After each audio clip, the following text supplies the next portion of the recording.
الحمد لله وحده والصلاة والسلام على من لا نبي بعده أما بعد فأعوذ بالله من الشيطان الرجيم بسم الله الرحمن الرحيم فإنما هي زجرة واحدة فإذا هم بالساهرة. پھر تو یہ ایک ہی بات ہیبت طاری کر دینے والی لرزش ہوگی تو یکایک وہ ایک میدان کے اندر ہوں گے.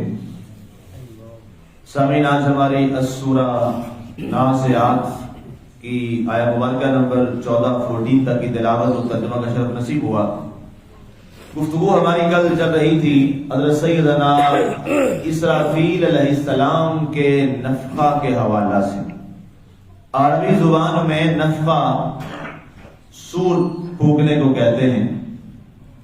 جب یہ پھونک ماری جاتی ہے تو اسے عربی میں نفخہ کہا جاتا ہے، کیونکہ قرآن میں یہ لفظ استعمال ہوا ہے.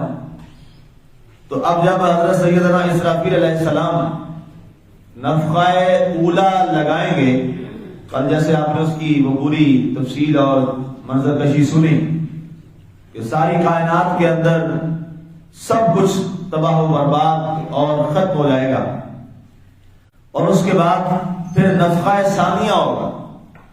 پھر دوسری بار حضرت سیدنا اسرافیل علیہ السلام جو ہے وہ پھر پھونک لگائیں گے ناقور کے اندر. اس کے بعد کیا ہوگا؟ رب ذوالجلال نے ارشاد فرمایا فَإِنَّمَا هِيَ زَجْرَةٌ، فرمایا یہ ایسا خطرناک قسم کا یہ پھونک ہوگا کہ ہیبت طاری کر دے گا.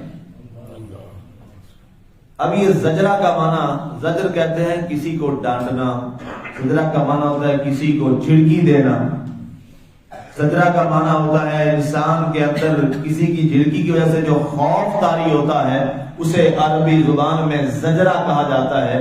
اس سے ہماری اردو زبان میں جو اچھی اردو زبان بولنے والے ہیں وہ استعمال کرتے ہیں زجر و توبیخ. ہمارے استاد گرامی تھے اورینٹل کالج میں، پنجاب یونیورسٹی میں، وہ امروہہ کے تھے. ان کے بزرگ تو بڑی اچھی اردو وہ بولتے ہیں، تو وہ اکثر یہ بولتے تھے کہ تمہیں زجر و توبیخ کی ضرورت ہے. کیا مطلب؟ ڈانٹ ڈپٹ کی ضرورت ہے، تمہیں سختی کی ضرورت ہے. تو بیسک یہ لفظ جو ہے یہ اہل عرب کا ہے، عربی زبان سے آیا ہے، اور یہی لفظ یہاں استعمال ہوا زجرہ، کہ جب یہ ناقور میں پھونکا جائے گا تو ایک ایسی ہیبت، ایسا خوف طاری ہو جائے گا کہ یوں لگے گا کہ جیسے ساری کائنات جو ہے وہ لرزش میں آ گئی ہے، لرز گئی ہے. اور لرزے کیوں نہ کہ جو از ابتدا تا انتہا جو بھی انسان زمین کے اندر تھے وہ سارے کے سارے زندہ ہو کر بارگاہ سمدیت میں حاضر کھڑے ہوں. اب ذرا عالم تصور میں جائیے اور امیجن کیجئے کہ وہ کیا منظر ہوگا. اللہ اکبر. کب سے دنیا چلی ہے حضرت آدم علیہ السلام سے لے کر کہاں سے دیکھیے پہلا شخص جو دنیا سے گیا حابیل، وہاں سے لے کر قیامت کب قائم ہونی ہے اللہ اس کا رسول بہتر جانتا ہے، ہمیں تو علم نہیں ہے. اس وقت تک کتنی دنیا ہے بندہ کوئی تصور بھی نہیں کر سکتا. اتنی مخلوقات آئیں، اتنی اقوام آئیں، اتنی امتیں آئیں، اور اتنے انبیاء کرام تشریف لائے، رسول تشریف لائے، اور ایک سلسلہ چل رہا ہے موت کا. آنے کا سلسلہ بھی چل رہا ہے اور ساتھ ساتھ موت کا سلسلہ بھی جاری ہے. تو وہ جب سارے ایک نفخہ پہ بارگاہ خدا میں، بارگاہ رب ذوالجلال میں حاضر ہو جائے، اس سے یہ اندازہ لگائیے کہ اگر آج سے کوئی 5 7 10 یا 12,100 سال پہلے کی کوئی چیز اگر ڈھونڈنی ہو تو دنیا کہتی ہے جی اتنا لمبا ہمارے پاس کوئی ریسرچ کا پیمانہ نہیں ہے. ہمارے پاکستان میں 2 تہذیبیں ہیں جن کا ذکر کیا جاتا ہے. کہ جی یہ بہت پرانی تہذیبیں ہیں اور وہاں کچھ بھی نہیں ہے. جو دیکھنے کا موقع ملا، ایک یہ ہڑپا ہے اور دوسرا موہنجودڑو. تو یہ ہمارے قریب ہی ہے پنجاب میں، یہ ساہیوال کے قریب. اس کو میں نے دیکھا 2 بار دیکھا جا، اور دوسرا کراچی میں، وہ میں نہیں دیکھ سکا. تو ان کو ہماری قدیم ترین تہذیب کہا جاتا ہے، جو انگریزوں نے، پرانے محققین نے اس کو متعارف کروایا. لیکن آپ کبھی جائیے، یہ تو قریب ہے، ہمارے پنجاب میں ہی ہے ہڑپا. اس کو جا کے اگر آپ دیکھیں تو وہاں ایک کچھ بھی نہیں ہے. پرانی قدیم تہذیب کی بس کیا ہے جی، کوئی ٹھیکریاں پڑی ہیں، کچھ اور اس طرح کی کوئی نقش و نگار ہے، اور پرانی کوئی دیواریں اس وقت کی، اور وہ ختم ہو گئی ساری. اب تو بس مٹی مٹی رہ گئی ہے، کچھ بھی نہیں. اور ہم یہ کہتے ہیں کہ یہ ہماری بڑی ریسرچ ہے. انگریز کہتا ہے، اپنی کتابوں میں لکھتا ہے کہ ہم نے 2 پرانی تہذیبوں کو ہم نے دیکھا ہے، اس پہ تحقیق کی ہے، اور ہم نے اندازہ لگایا کہ یہ 1000 سال پرانی. اور یہ بھی اس کا ایک اپنا تصور ہے، اس نے ایک ڈیٹ قائم کی. تو آپ اندازہ لگائیے جو اس سے قدیم کتنی نسلیں انسانی گزر گئی، اس کو آج تک کوئی انسان ڈھونڈ نہیں سکتا. لیکن وہ سارے لوگ، اب دیکھیں یہاں دیواریں ختم ہو گئیں، جو لوہا تھا وہ سارا ختم ہو گیا، مٹی مٹی ہو گیا. تو انسانوں کا وجود جو مٹی کے اندر ہے قبروں میں، ان کا کیا ہوگا؟ آپ تصور کر سکتے ہیں؟ ہاں جی، نوح علیہ السلام تک پیچھے تک چلے جائیں. میں بھی جس جگہ ہم یہاں بیٹھے ہیں، ہو سکتا ہے کبھی یہاں بھی کوئی دنیا بستی تھی، یہاں کوئی قبرستان ہی ہو ہمارے نیچے، ہمیں کیا معلوم. کئی ایسے راستوں پہ ہم گزرتے ہیں جہاں پہ بڑی بڑی موٹر ویز بنی ہوئی ہیں. بزرگ بتاتے ہیں یہاں کبھی جناب ہمارے زمانے میں یہاں تو قبرستان، یہ قبرستان سے یہ موٹر وے اور یہ روڈ بنا. ہاں جی ایسے ہی ہے. تو اب یہ ہمیں تو نہیں معلوم، لیکن جو میں بات عرض کرنا چاہتا ہوں کہ کیا طاقت ہوگی حضرت اسرافیل علیہ السلام کی اس پھونک کی کہ وہ جہاں روڈ بھی بن گئے، موٹر ویز بھی بن گئی، اس سے نیچے سے بھی زندہ ہو کر اللہ کی بارگاہ میں پہنچے. اب یہ حضرت اسرافیل علیہ السلام کیا ہے؟ مخلوق ہے. کیا ہے؟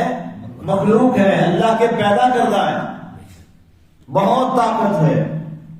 آپ اندازہ کیجیے جس کی مخلوق کے فرشتوں میں اس کی اتنی طاقت ہے، اس اللہ کی اپنی کیا طاقت ہو. یہ غور ہے. یہ سارا میں نے مقدمہ اور یہ ساری تمہید میں نے اس لیے باندھی کہ میں آپ کو اللہ کی طاقت کا ایک ہلکا سا عکس دکھانا چاہتا تھا کہ اس کی مخلوق میں سے ایک فرشتے کی یہ طاقت ہے، اللہ نے دی ہے. ظاہر اس کے بعد جو ہے کچھ سب کچھ ہے، کس کا ہے؟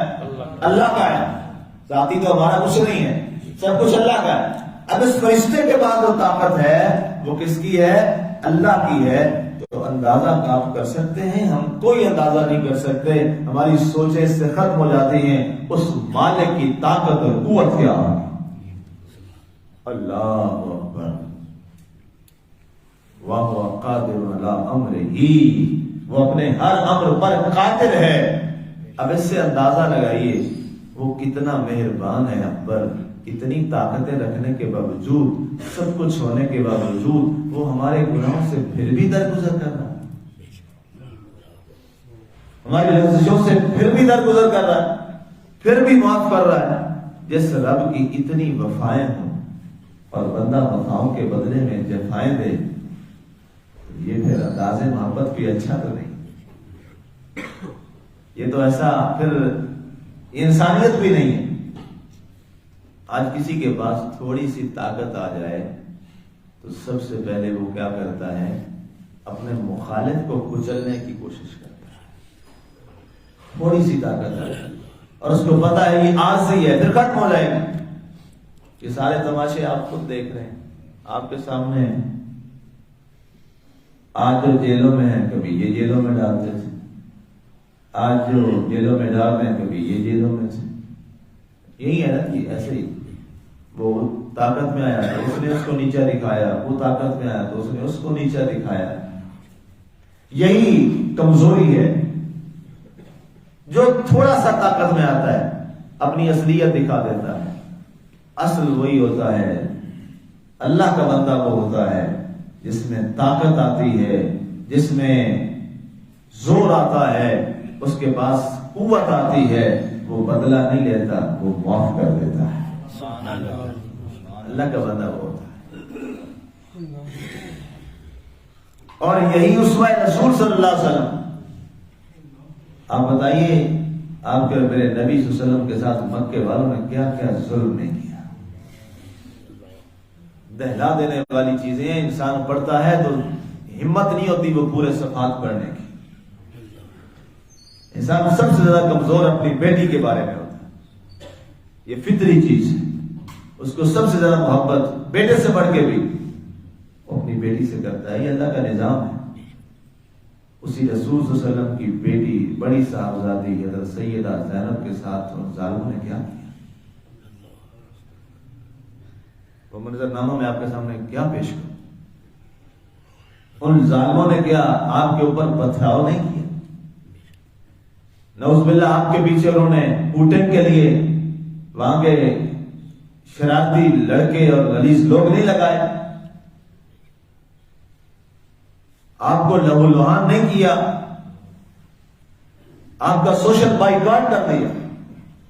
آپ اندازہ کریں یہ کتنا بڑا ظلم ہوتا ہے کہ پورا محلہ کیا جناب ایس بندے نال سی کوئی گل بات نہیں کرنی. یہ کتنی بڑی آزمائش ہے.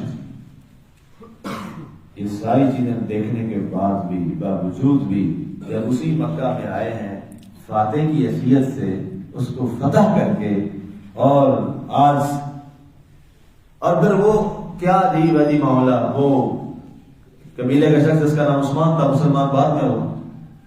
کعبے کی چابی اس کے پاس تھی. اس نے کہا میں نے کعبہ نہیں کھولنا تمہارے نماز بھی پڑھنے نہیں پڑھنے. واپس گئے جا کر سب سے پہلے اس سے چابی دی. فاتح جو ہو گئے چابی دے دی. جا رہی مفتو لوگ تھے.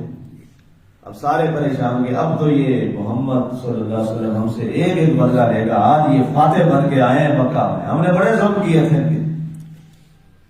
آپ نے پوچھا سارے سامنے کھڑے ہیں نوکر قیدی بن کے. قیدی ظاہر کہتے بتاؤ تم میرے بارے میں کیا سوچتے ہو. اللہ اکبر اللہ اکبر. سب نے کہا جی ہم تو بڑے گھٹیا ہیں. ہم نے گھٹیا پن دکھائے ہیں لیکن یہ ہے کہ انت کریم ابن کریم ابن کریم. انت کریم ابن کریم ابن کریم. کہا آپ بھی کریم ہیں. آپ کے باپ بھی کریم تھے. آپ کے دادا بھی کریم ہے. آپ کی نسل ہی کریم ہوگی. آپ نے فرمایا جاؤ میں نے سب کو معاف کیا. یہ ہے طریقہ جب طاقت آئے. اور چابی آپ نے دوبارہ بلایا اسے عثمان کو کلمہ پڑھے. فرمایا عثمان لے تو نے میرے لیے کعبہ نہیں کھولا تھا دروازہ چابی کے میرے پاس چابی میں نہیں کھولتا. لے دوبارہ چابی میں تجھے کو دیتا ہوں. رکھ لے تو. اللہ اکبر. قدموں میں گر پڑے مسلمان. یہ کاش مسلمان اپنے نبی کی سیرت کو پڑھے, اس کو دیکھے, اپنی ذات میں اس کو لے کے آئے. تو بات میں عرض کر رہا تھا اللہ کی اتنی طاقت ہے, اتنی طاقت ہے اس مالک کے پاس. وہ چاہے تو ایک لمحے میں جب بھی ہم گناہ کریں, گناہ کے فوراً بعد وہیں ہمیں پٹک کے رکھ دے, وہیں ہمارا علاج کر دے. اس کو کیا ہے کن فیکون والا معاملہ یہ ہے نا جی ایسے. لیکن وہ پھر بھی معاف کرنے والا ہے, پھر بھی معاف کرتا ہے. اور بندہ پھر بھی بار بار اس کی بارگاہ سے یہ دغا بازی کرے اور اس کی بارگاہ میں نافرمانیاں کرے تو پھر اس کو کم از کم یہ ضرور سوچ لینا چاہیے کہ کل پیش اسی کے روبرو ہونا ہے. یہ ذہن میں رکھیے. ہم دنیا میں جملہ بولتے ہیں کوئی یار کوئی انک بندہ خیال کرے کل دوبارہ منہ متھے لگ جائے. ایسا بندہ کسی نے نہ کرے برا, کوئی ایسا نہ کرے کہ بندہ متھے لگنے بھی جائے, بندہ متھے لگنے تو بھی جائے. ایسا نہیں ہونا چاہیے. تو ہم نے بھی تو کسی کے سامنے جانا ہے نہیں جانا. انہیں جو کہتے ہوئی ہے نا کہ کم از کم متھے لگن جو کہتے ہوئی ہاں بس کرم مانگے دے گا, ضرور دے گا. اس راستے کی طرف چلیں, مسافر تو بنے اس راستے کے, انشاءاللہ نواز دے گا. آگے فرمایا گیا اللہ فإنما هي زجرة واحدة کے بعد فرمایا فإذا هم بالساہرة، تو اچانک وہ ایک میدان میں ہوں گے سارے لوگ. اب وہ میدان کتنا ہوگا اب ہم تصور ہی نہیں کر سکتے. اتنی مخلوق ہوگی جی، تو کتنا میدان ہوگا پھر کہ ساری دنیا اکٹھی ہونی، پوری مخلوق از ابتدا تا انتہا. اب یہ مفسر نے کہا کہ وہ جس میدان میں جمع ہوں گے وہ زمین کون سی ہوگی؟ بعض نے کہا یہ دنیا والی زمین ہوگی، لیکن مفسرین نے کہا یہ تو ختم ہو چکی ہوگی، یہ تو فنا ہوگی، آخرت والی زمین میں منتقل ہو جائیں گے، آخرت والا میدان ہوگا. اب وہ آخرت والا میدان کیا ہوگا اس پر مفسرین خاموش ہیں،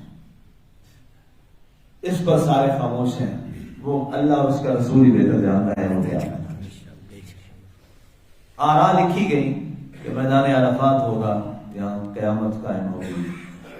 اب وہ میدان عرفات کی مٹی یہ والی ہے یا کوئی اور مٹی ہوگی یہ اللہ اور اس کا رسول ہی بہتر جانتا ہے. لیکن یہ بات ضرور بات ہے کہ ایک میدان سجا ہے اور وہ اللہ تعالیٰ کوئی کسی کا وہ تو مالک ہے، قادر ہے، وہ چاہے تو بغیر زمین کے کوئی میدان لگا دے، اسے کیا ہے؟ جس نے آسمان بغیر پلڑوں کے کھڑا کر دیا ہے وہ میدان بھی تو بغیر کسی چیز کے بنا سکتا. ہم سب کو اٹھائے درمیان میں معلق کر دے، پتھر کو نہیں کر دیا درمیان میں ہوا میں معلق. تو مالک ہے، قادر ہے، یہ اس کی قدرت کے فیصلے ہیں. لیکن ہم نے جو سمجھنے والی بات ہے، جو سمجھنے والی چیز ہے وہ یہ ہے کہ ہم اتنا تو کر کے جائیں کہ ہم اس کے سامنے کم از کم کھڑے ہوتے ہوئے شرمندہ تو نہ. مالک کے سامنے یہ تو کہیں کہ مالک وہ تیرا حق کے بندگی تو نہیں ادا کر سکتے، نہ کر سکتے ہیں. بندہ کیا حق کے بندگی ادا کرے اس کا، لیکن یا اللہ اپنے تائیں اتنی کوشش تو کی ہے کہ تجھے راضی کر سکے. یا اللہ جو بھی کام کرتے تھے تمنا یہ ہوتی تھی کہ ایسا نہ ہو کہ تو ناراض ہو جائے، تجھے راضی کرنے کے لیے سب کچھ کیا. میرے مالک آج ہم سے تو راضی ہو ہی جائے، تو مالک راضی ہو جائے گا اس چیز غفور الرحیم ہے. لیکن شرط یہ ہے کہ علماء صاحب نے اقبال رحمۃ اللہ تعالیٰ نے بڑی پیاری بات کی. سبحان اللہ، سکندر لاہوری کی کیا باتیں، سبحان اللہ. اللہ ان کے مزار پہ کروڑ رحمتوں کا نزول فرمائے. آپ فرماتے ہیں، اللہ فرماتا ہے بندے سے اسی زبان میں وہ شکوہ جواب شکوہ کا یہ کہ ہم تو مائل با کرم ہیں کوئی سائل ہی نہیں. اللہ کی طرف سے صدا لگا رہے ہیں، ہم تو مائل با کرم ہیں کوئی سائل ہی نہیں، راہ دکھلائیں کسے کوئی راہ روے منزل ہی نہیں. اللہ فرماتا ہے ہم تو مائل بیٹھے ہیں، ہم تو مائل با کرم ہیں، آؤ تو صحیح، ہم سے مانگو تو صحیح. راہ رو کہتے ہیں مسافر کو. ہم تو مائل با کرم ہیں کوئی سائل ہی نہیں، راہ دکھلائیں کسے کوئی راہ روے منزل ہی نہیں. کوئی ادھر مسافر ہی نہیں مل رہا، کوئی مسافر آئے تو ہم اس کو اس کی منزل تک پہنچا دیں. آئیے آج اس مقدس لمحوں میں اس قرآن پاک کے سامنے کوشش کرتے ہیں کہ ہم سارے اس راہ کے مسافر بننے کی تیاری کرتے ہیں کہ اللہ ہمیں اس راہ کا مسافر بنا دے. آمین و علیہ